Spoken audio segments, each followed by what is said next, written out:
The 2021 NBA Finals preview, the Bucks versus the Suns.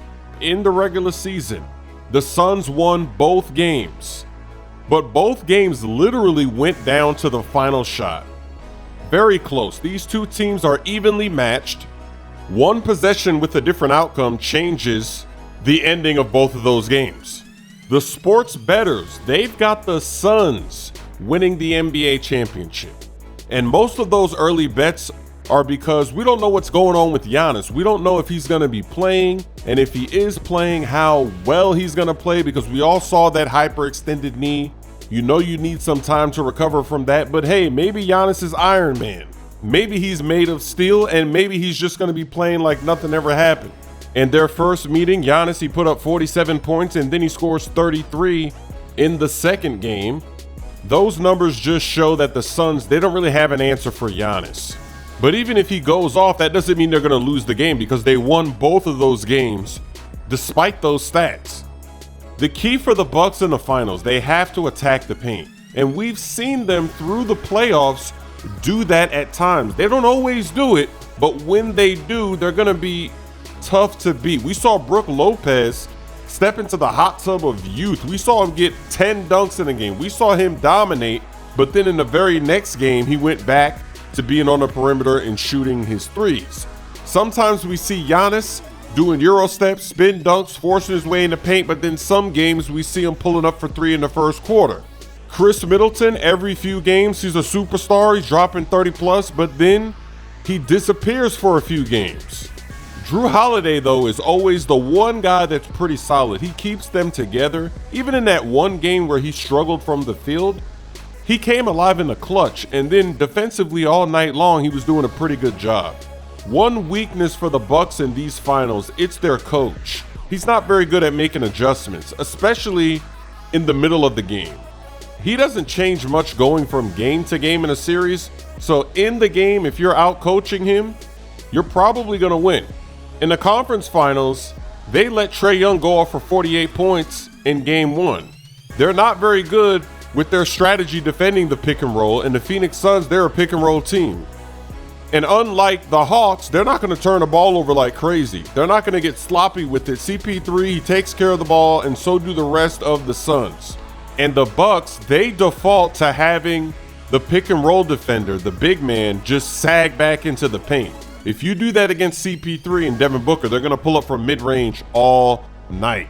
And then if you switch to play, now you're going to have Brook Lopez guarding CP3 or Devin Booker, and that's not good. They were getting away with that against the Hawks with Kevin Huerter, some of the other guys, but you don't want to make Brook Lopez or the other bigs have to guard the CP3 in and out move, the pull-ups, and Devin Booker. That's not going to work.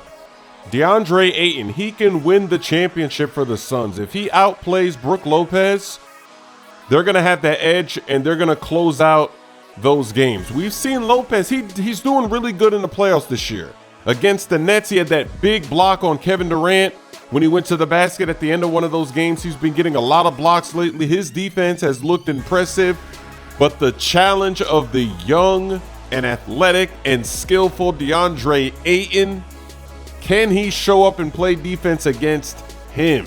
Despite the Bucks having a lot of great wing defenders for CP3 and Devin Booker, in their matchups in the regular season, they were basically unaffected. They were dropping 20, 30 plus. CP3 was getting 10 plus assists. All of the Suns starters were scoring 10 plus points. A lot of them were dropping 20. I know that CP3 is going to show up in these finals, even with Jrue Holiday defending him all night long. He's been waiting for this moment his entire career. He's going to play his best basketball. I can feel it. And I know Devin Booker's going to show up as well. It's going to come down to DeAndre Ayton for the Suns. If he shows up and outplays Lopez, the Suns are going to be your champions.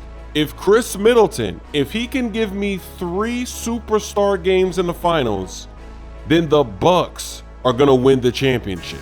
He just needs 3, because I know that Giannis will show up. If Giannis is healthy, I know he's going to show up. He's going to do his thing every night. I know Jrue Holiday is going to be wrecking havoc. But Middleton, he's got the Bucks, their fate in his hands. If he's a superstar, they win it all.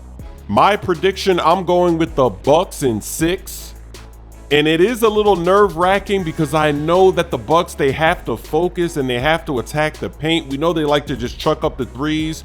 And then I have to trust that Middleton is going to be a superstar. He's finally going to rise to the occasion. The Bucks, their defense as a team is so good that even if Giannis doesn't play in the finals, if Middleton plays like a superstar, they'll have a chance to win every night. Doesn't mean they are, but they're going to be right there. They're going to have a chance. I hope that Giannis does play, and I hope he's healthy. Let me know your predictions in the comment section for the finals. Let's have some fun. Put your prediction out there before the series starts. We'll come back later, see who was right, who was wrong. Either way, I think it's going to be a very entertaining NBA Finals. This blown lob is a sign from the 2K gods that it's time for a half-court Smoove. Blame Ja Morant. If he didn't get himself in foul trouble, that would be him. You wouldn't be in this clip, it would be him.